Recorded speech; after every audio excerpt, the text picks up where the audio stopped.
Marpalli media YouTube ಚಾನಲಿಗೆ ತಮ್ಮೆಲ್ಲರಿಗೂ ಆದರದ ಆತ್ಮೀಯ ಸ್ವಾಗತ. ಸ್ನೇಹಿತರೆ, ಪಂಢರಾಪುರ ಅಂದ ತಕ್ಷಣವೇ ನಮಗೆ ಪಾಂಡುರಂಗನ ದಿವ್ಯ ದರ್ಶನದ ಸ್ಮರಣೆ ಉಂಟಾಗತ್ತೆ. ಅದರಂತೆ ಹೆಚ್ಚು ಪ್ರಚಾರವಿಲ್ಲದಿದ್ದರೂ ಪ್ರಾಚೀನ ಹಾಗೂ ಸುಂದರ ಮನಮೋಹಕ ದೇಗುಲ ಇರುವ ಚಿಂಚೋಳಿಯ ಸೂರ್ಯನಾರಾಯಣ ದೇಗುಲ ಕಾರಣಿಕ ಮಹತ್ವವನ್ನು ಪಡೆದಿದೆ. ಸ್ನೇಹಿತರೆ, ಪಂಢರಾಪುರದಿಂದ ಸೊಲ್ಲಾಪುರ ಹೆದ್ದಾರಿಯಲ್ಲಿ ಹೋಗುವಾಗ ಸುಮಾರು 12 ಕಿಲೋಮೀಟರ್ ಸಮೀಪ ನಾರಾಯಣ ಚಿಂಚೋಳಿ ಗ್ರಾಮದಲ್ಲಿ ಸೂರ್ಯನಾರಾಯಣ ದೇಗುಲ ಇದೆ. ಸ್ನೇಹಿತರೆ, ದೇಗುಲದ ದೃಶ್ಯವನ್ನು ನಾನು ತೋರಿಸ್ತಾ ಇದ್ದೇನೆ. ಐತಿಹಾಸಿಕ ದೇಗುಲ ಎನಿಸಿರುವಂಥ ಈ ಸೂರ್ಯನಾರಾಯಣನ ಮೂರ್ತಿ ಭವ್ಯ ಹಾಗೂ ಸುಂದರವಾಗಿದೆ. ಸುಮಾರು 8 ಅಡಿ ಎತ್ತರದ ಕಪ್ಪು ಶಿಲೆಯಲ್ಲಿರುವ ಸುಂದರ ಕಲಾತ್ಮಕತೆಯಿಂದ ಕೂಡಿದ ಈ ಸೂರ್ಯನಾರಾಯಣನ ದರ್ಶನವೇ ಅತ್ಯಂತ ಆನಂದಮಯ ಹಾಗೂ ಪಾವಿತ್ರತೆ ನೀಡುವಂತಹ ದಿವ್ಯ ಸಾನ್ನಿಧ್ಯವಾಗಿದೆ. ಸ್ನೇಹಿತರೆ, ಇಲ್ಲಿರುವಂತಹ ದೇಗುಲದ ವಾಸ್ತು ರಚನೆ ಮತ್ತು ದೇಗುಲದ ಒಳಗೆ ಮತ್ತು ಹೊರಗೆ ಇರುವ ಅನೇಕ ದೇವರ ಮೂರ್ತಿಗಳು ಹಾಗೂ ನಾಗರ ಕಲ್ಲುಗಳು ಈ ದೇವಾಲಯದ ಪ್ರಾಚೀನತೆಯ ಇತಿಹಾಸವನ್ನು ಸಾರುತ್ತೆ. ಆದರೆ ಈ ದೇಗುಲದ ಬಗ್ಗೆ ಹೆಚ್ಚಿನ ಮಾಹಿತಿಗಳು ನಮಗೆ ಕಂಡುಬರಲಿಲ್ಲ. ಇಲ್ಲಿರುವಂತಹ ಸೂರ್ಯನಾರಾಯಣ ಮೂರ್ತಿಯನ್ನು ಲಕ್ಷ್ಮೀನಾರಾಯಣ, ಲಕ್ಷ್ಮೀ ವೆಂಕಟೇಶ್ವರ, ಮಹಾವಿಷ್ಣು ಹೀಗೆ ಅನೇಕ ನಾಮಗಳಿಂದ ಕರೆದಿದ್ದರೂ ಸಹ ಹೆಚ್ಚಾಗಿ ಸೂರ್ಯನಾರಾಯಣನೆಂದೇ ಈ ದೇವಾಲಯ ಪ್ರಸಿದ್ಧಿಯನ್ನು ಪಡೆದಿದೆ.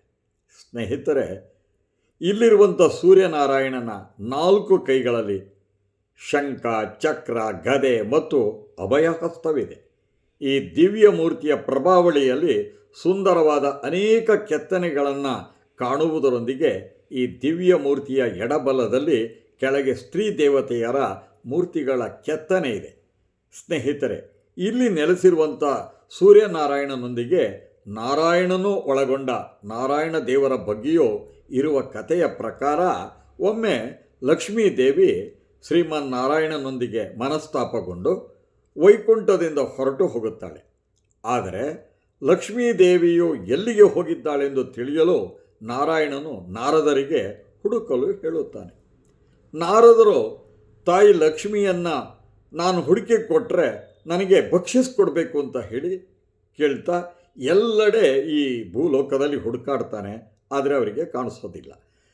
ನಾರದರು ಎಲ್ಲೆಡೆ ಭೂಮಿಯಲ್ಲಿ ಅಲೆದಾಟ ಮಾಡ್ತಾ ಇರೋದನ್ನು ನೋಡಿ ಸೂರ್ಯದೇವನು ನಾರದರನ್ನು ಕೇಳ್ತಾನೆ, ನೀವು ಏನು ಹುಡುಕ್ತಾ ಇದ್ದೀರಿ? ಆಗ ನಾರದರು ಹೇಳ್ತಾರೆ, ನಾನು ಲಕ್ಷ್ಮೀದೇವಿಯನ್ನು ಎಲ್ಲೆಡೆ ಹುಡುಕಾಡ್ತಾ ಇದ್ದೇನೆ, ಆದರೆ ನನಗೆ ತಾಯಿ ಲಕ್ಷ್ಮೀದೇವಿ ಎಲ್ಲೂ ಕಾಣಿಸ್ತಾ ಇಲ್ಲ ಅಂತ ಹೇಳ್ತಾರೆ. ಆಗ ಸೂರ್ಯದೇವ ಹೇಳ್ತಾನೆ, ನಾನು ಹುಡುಕಿ ಕೊಡೋದಕ್ಕೆ ಸಹಾಯ ಮಾಡ್ತೇನೆ, ನನಗೂ ಏನಾದರೂ ಬಕ್ಷಿಸ್ಕೊಡಿಸ್ಬೇಕು ಅಂತ ಹೇಳ್ತಾನೆ. ಅದರಂತೆ ಸೂರ್ಯದೇವ ಏನು ಮಾಡ್ತಾನೆ, ತನ್ನ ಕಿರಣಗಳನ್ನು ಎಲ್ಲೆಡೆ ಪಸರಿಸ್ತಾನೆ.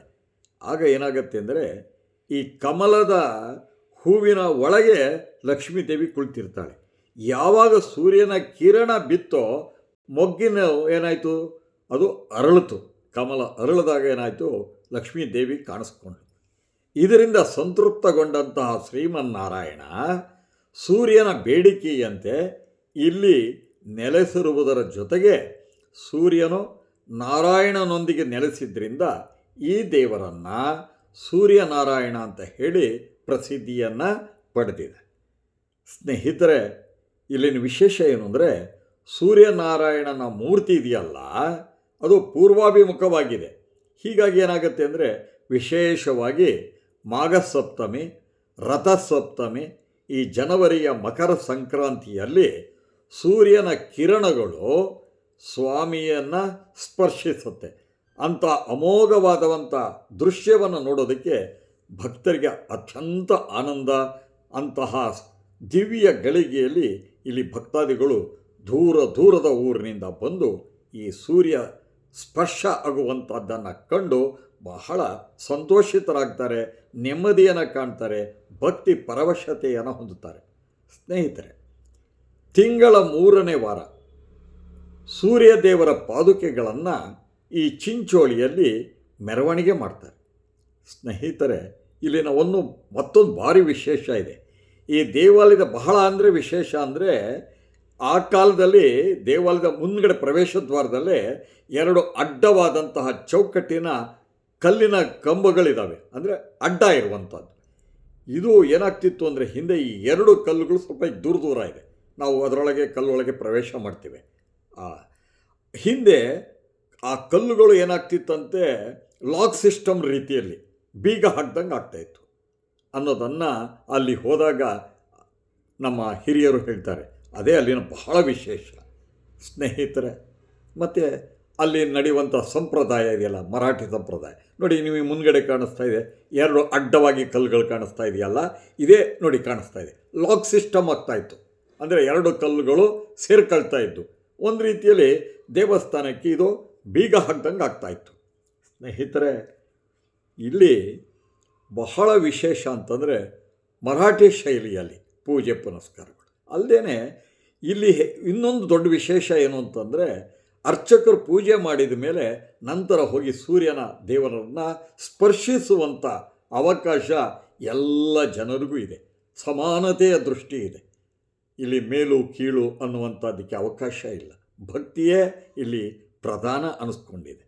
ಸ್ನೇಹಿತರೆ, ತಾವು ನೋಡ್ತಾ ಇದ್ದೀರಿ, ಈ ದೇವಾಲಯದ ಪ್ರಾಚೀನತೆಗೆ ಸಾಕ್ಷಿಯಾಗಿ ದೇವಾಲಯದ ಕಂಬಗಳು ಹೇಗಿದ್ದಾವೆ ನೋಡಿ, ಕಾಣಿಸ್ತಾ ಇದೆ. ಎಲ್ಲ ಹಳೇ ಕಾಲ ಅಂದರೆ ಪುರಾತನ ಕಾಲದ ವಿಶೇಷತೆಯನ್ನು ಇದು ಸ್ಪಷ್ಟಪಡಿಸ್ತಾ ಇದೆ ನೋಡಿ. ಮತ್ತು ಜನರು ಹಾಗೆ ಭಕ್ತಾದಿಗಳು ಹೇಗೆ ನಿಂತಿದ್ದಾರೆ.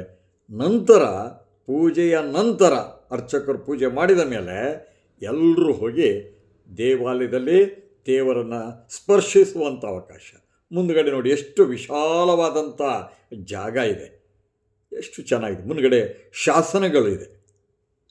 ಇದು ಏನು ಹೇಳುತ್ತೆ, ಶಾಸನಗಳು ಈ ದೇವಾಲಯದ ಒಂದು ಪುರಾತನ ಮತ್ತು ಅದು ಹೇಗೆ ಆ ಕಾಲದಲ್ಲಿ ರಾಜ ಮಹಾರಾಜರುಗಳು ಇದಕ್ಕೆ ದತ್ತಿ ದಾನಗಳನ್ನು ಕೊಟ್ಟಿರಬಹುದು ಅನ್ನುವಂಥ ಎಲ್ಲ ವಿಚಾರಗಳನ್ನು ನಾವು ಅಲ್ಲಿ ನೋಡಬಹುದು. ದೇವಾಲಯದ ಮುಂದುಗಡೆ ವಿಶಾಲವಾದಂತಹ ಜಾಗ ಇದೆ. ಹಾಗಾಗಿ ಎಷ್ಟು ಜನ ಬಂದರೂ ಸಹ ಸುಖವಾಗಿ ಆರಾಮಾಗಿ ನೋಡಬಹುದು. ದೇವಾಲಯದ ರಚನೆಯನ್ನು ತಮಗೆ ತೋರಿಸ್ತಾ ಇದ್ದೇನೆ ನೋಡಿ, ಎಷ್ಟು ಸುಂದರವಾಗಿದೆ. ಪುರಾತನ ದೇವಾಲಯ, ಅಲ್ಲೇ ಬರೆದಿದೆ ಶ್ರೀ ಸೂರ್ಯನಾರಾಯಣ ಮಂದಿರ. ಸ್ನೇಹಿತರೆ, ನಾರಾಯಣ ಚಿಂಚೋಳಿ, ಅಲ್ಲೇ 2 ಹೆಸರು ಇದೆ ನೋಡಿ, ನಾರಾಯಣ, ಸೂರ್ಯನಾರಾಯಣ ಅಂತಲೂ ಇದೆ, ನಾರಾಯಣ ಅಂತ. ಆ ಭಗವಂತನ ದಿವ್ಯ ದರ್ಶನವೇ ಮಹಾಭಾಗ್ಯ ನೋಡಿ. ನಾವು ಹೋದಾಗ ಅಲ್ಲಿ ಅರ್ಚಕರು ಮಂಗಳಾರತಿಯನ್ನು ಸಹ ಮಾಡ್ತಾಯಿದ್ರು. ಅದನ್ನು ನೋಡುವಂತಹ ಸೌಭಾಗ್ಯ ನಮಗೆ ದೊರೆತು. ಸ್ನೇಹಿತರೆ, ದೇವಾಲಯದ ಮೇಲ್ಗಡೆ ಗೋಪುರವೂ ಅಷ್ಟೇ ಮಹಾರಾಷ್ಟ್ರದಲ್ಲಿ ಕಾಣೋ ರೀತಿಯಲ್ಲಿಯೇ ಇದೆ. ಮತ್ತೆ ತೋರಿಸ್ತಾ ಇದ್ದೇನೆ, ಅದ್ಭುತವಾದಂತಹ ಕಲ್ಲಿನ ಲಾಕ್ ಸಿಸ್ಟಮ್ ಹೇಗಿದೆ ನೋಡಿ ಅಲ್ವೇ. ಇನ್ನೊಂದು ವಿಷಯ ಅಂದರೆ, ಈ ಸೂರ್ಯನಾರಾಯಣನ ಪ್ರಾಂಗಣ ಇದೆಯಲ್ಲ, ಇದರ ಹಿಂಭಾಗದಲ್ಲಿ ನಮಗೆ ಕಲ್ಲಿನ ಮಂಟಪ ಕಾಣಿಸುತ್ತೆ. ಶಿವಾಲಯ ಇದೆ ಸ್ನೇಹಿತರಲ್ಲಿ. ಈ ಪ್ರಾಚೀನ ಶಿವಾಲಯದಲ್ಲಿ ಶಿವನ ಸುಂದರವಾದಂಥ ಶಿವಲಿಂಗ ಇದೆ. ಇದೆಲ್ಲವನ್ನು ನೋಡಿದ್ರೆ ಈ ಜಾಗ ಹಿಂದೆ ಎಷ್ಟು ವೈಭವಯುತವಾಗಿ ಮೆರೆದಿತ್ತು ಅನ್ನೋದನ್ನು ನಾವು ಗಮನಿಸಬಹುದಾಗಿದೆ. ಸ್ನೇಹಿತರೆ, ಪಂಢರಾಪುರಕ್ಕೆ ವಿಠಲನ ದರ್ಶನ ಮಾಡಿದ ನಂತರ ಪ್ರವಾಸಿಗರು ಒಮ್ಮೆಯಾದರೂ ಈ ಪಂಢರಾಪುರದ ವಿಠಲನ ದರ್ಶನ ಮಾಡಿ ನಂತರ ಅಪರೂಪವೆನಿಸುವಂತಹ ಹತ್ತಿರದಲ್ಲಿರುವಂತಹ ಚಿಂಚೋಳಿಯಲ್ಲಿರುವಂತಹ ಸೂರ್ಯನಾರಾಯಣನ ದೇಗುಲವನ್ನು ನೋಡಿ ಸೂರ್ಯನಾರಾಯಣನ ಕೃಪೆಗೆ ಪಾತ್ರರಾಗಬಹುದು. ಹಾಗೆಯೇ ಅಲ್ಲಿನ ಪ್ರಾಚೀನತೆಯ ಸೊಬಗನ್ನು ನೋಡಿ ಆನಂದಿತರಾಗಬಹುದು. ಏಕೆಂದರೆ ಸೂರ್ಯನಾರಾಯಣ ದೇವಾಲಯ ಅಂದರೆ ಬಹಳ ಕಡಿಮೆ. ಅದನ್ನು ನೋಡುವಂಥ ಸೌಭಾಗ್ಯ ನಮ್ಮದು ನಿಮ್ಮದು ಆಗತ್ತೆ. ಎಲ್ರಿಗೂ ನನ್ನ ಅನಂತ ಧನ್ಯವಾದಗಳು. ನಮಸ್ಕಾರ.